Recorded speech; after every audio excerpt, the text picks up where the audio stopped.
Good morning to whoever is listening. I hope you have a good weekend.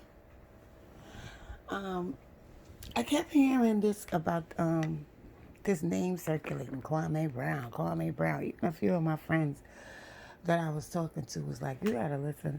You heard what this guy called Kwame Brown's been saying lately?"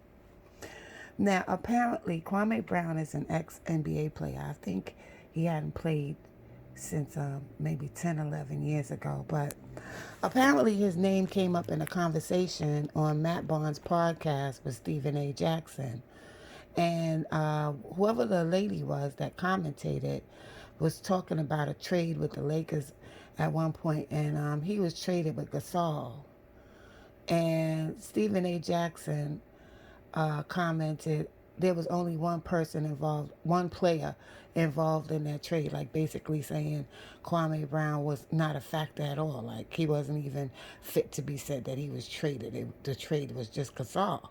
So apparently Kwame Brown got wind of this, and Matt Barnes didn't defend him. He kind of like, was going along with the conversation.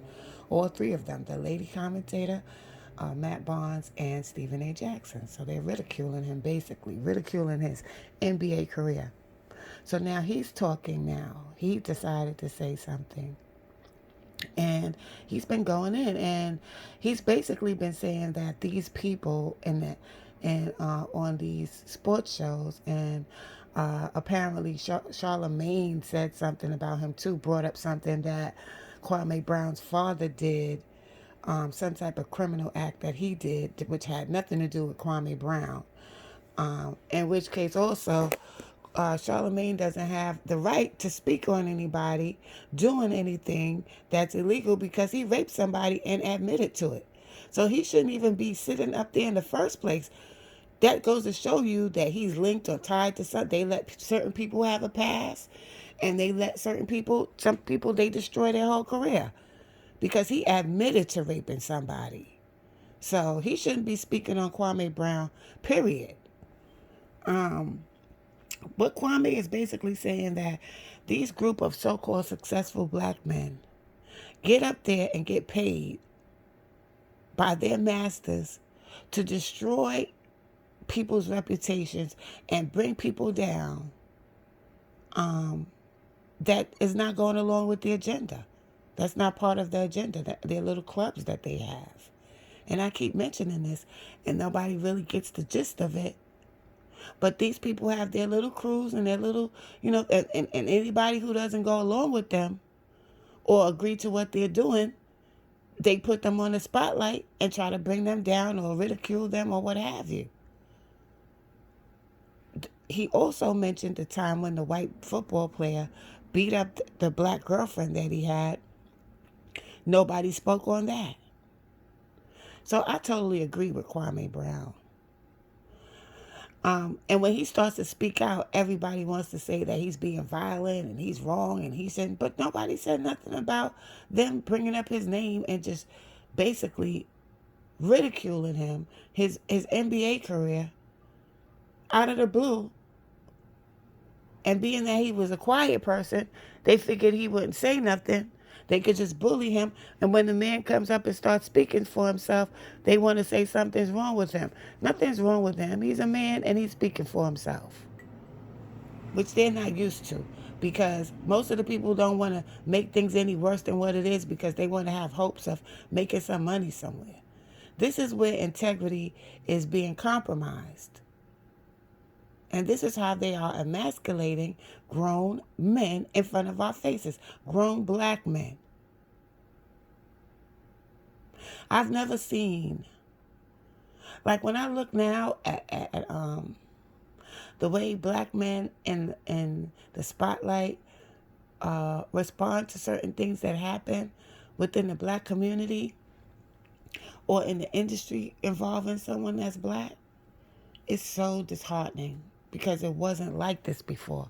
And I know people tend to say that, listen to me, oh, she always talking about the past. She always talking about back in the days. But when you want to make a point, you have to have some sort of reference, a point of reference. And my point of reference is my experiences. It's just not now that I experienced life. I've experienced life for quite a while now.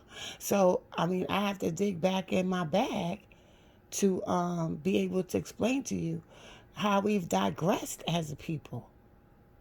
Because most of y'all are in your 30s or maybe early 20s, and you don't know what I'm talking about because you was born into this. So someone older could tell you, no, no, no, it wasn't like that before. You were born into this, and there's no way you would know if you're not paying attention to anything before you.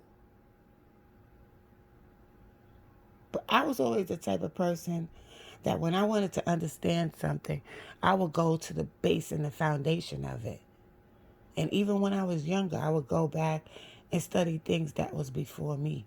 Because I knew it didn't just start when I was born.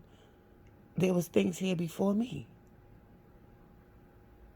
So if you don't have anything to compare the present with, then you're just going to be in the present. And you're not going to understand that this is not the way it's supposed to be. They are emasculating black men. They are tearing down black men who don't agree with this little agenda that they have for men to be portrayed in a certain light and not stand up for themselves and have no integrity. It's all about the bag. It's all about disrespect. No matter what it takes, I'm going to get that bag. Now, don't get me wrong. We have to survive. And we need money to survive. But us compromising integrity in the place of I got to eat is causing most of the monstrosities that we see taking place right now. There's no integrity. The foundation is fucked up. So I just wanted to salute Kwame Brown for bringing back, putting an alpha presence back in the spotlight. Because if you look at Kwame Brown and you look at them, you'll see the difference. Peace and love.